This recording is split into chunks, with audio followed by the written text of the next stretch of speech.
A new report released from the Southern Poverty Law Center made the chilling finding that there is more to fear than just hateful comments on the internet's largest white supremacist forum. The report, titled White Homicide Worldwide, found that users of stormfront.org, which I was talking about in the last block, which advocates a white power ideology, have been responsible for nearly 100 murders in the last 5 years. The report's findings also connected Stormfront users to a disproportionate amount of some of the most deadly hate crimes and mass killings since the site's founding in 1995. One of my guests today, Richard Cohen, is the head of that organization who compiled the report. Also joining us now at the table is Daphne Lindsler, who is the managing editor of MSNBC.com. So I want to ask you, Richard, because we've been talking maybe in a way that's a little bit messy here about both the sort of white supremacist aspect of violence and what we saw with Mr. Bundy, with the just kind of anti-government, and then we saw the arms but not violence. Are these two very separate things? Are they connected? How should we think about them? I think they're different, but they coincide in a certain way. The hate groups that we identify are groups that vilify entire groups based on their race, their religion, sexual orientation, or the like. The kind of anti-government, the radical anti-government groups that we watch are ones who believe in a variety of wild conspiracy theories, New World Order, that kind of stuff.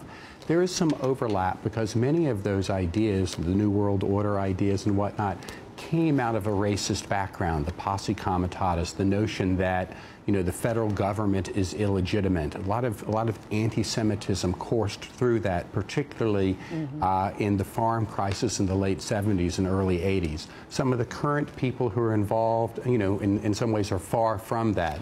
But that, too, it had kind of a racist origin. So there's overlap, but doesn't coincide. Okay, and so help me here, because, you know, in African-American communities, there is often a sense of the illegitimacy of various government institutions, whether it is the local police force because of their acts of violence and profiling, whether it is at sometimes an entire state government because of Jim Crow, or sometimes the entire federal government. How should I hear it differently when I hear Mr. Bundy on a ranch? Like, am I just race profiling him as an armed person who is white on a ranch in a way that I wouldn't if it was my uncle who was like, I don't even believe in the government. They don't even deserve to be the government because they're so racist.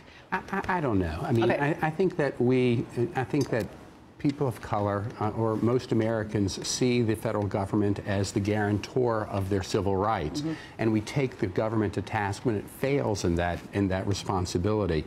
People like Mr. Bundy don't recognize the United States. He says, I don't even recognize that the United States has the legitimate right to exist.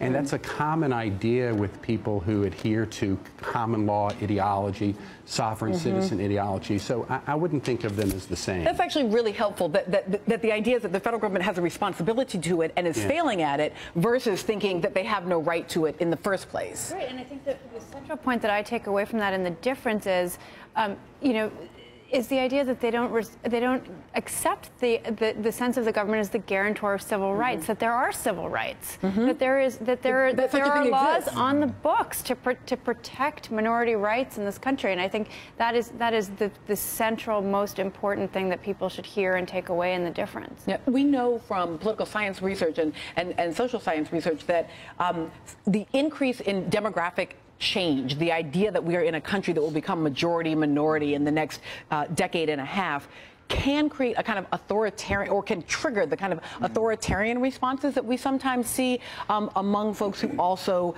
have an ideology of small government. So not that they are the same thing, but they get triggered in that moment.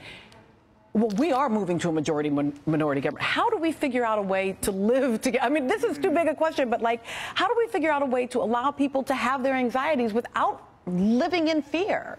Well, there's so many challenges to that, Melissa, especially one that comes to mind is segregation. We live so apart and so segregated that it's actually hard to create conditions where people can get to know each other, whether at the workplace, whether at the store, in their communities.